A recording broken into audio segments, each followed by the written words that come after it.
তার মৃত্যুতে জমিনের যেই সকল অংশে সে ইবাদত করত সেগুলো কাঁদতে থাকে।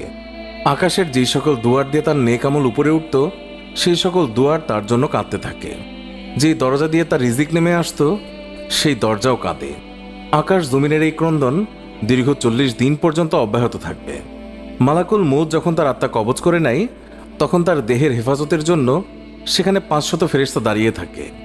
যদি কেউ তার লাশের পাশ ফিরাতে চায় তখন ফেরেশতারাও এই কাজে মানুষের সহযোগিতা করে। এমনকি কাফন পরিধান এবং সুগন্ধি মাখানের কাজেও ফেরেশতারা অংশ নেয়। লাশের সম্মানার্থে ফেরেশতারা 2 সারি করে ঘর থেকে কবর পর্যন্ত দাঁড়িয়ে যায়। জানাজা পর্যন্ত অতিক্রম করে তখন তারা অভ্যর্থনা জানায়, তার জন্য ক্ষমা প্রার্থনা করে। মুমিনের মর্যাদার এই অবস্থা দেখে ইবলিস এত জোরে চিৎকার করে ওঠে যে তার দেহের হাড়ের কোনো কোনো গ্রন্থির বন্ধন এই সময় ছিঁড়ে যায়। সে আক্ষেপের সাথে তার সঙ্গীদের বলতে থাকে, তোমাদের সর্বনাশ হোক,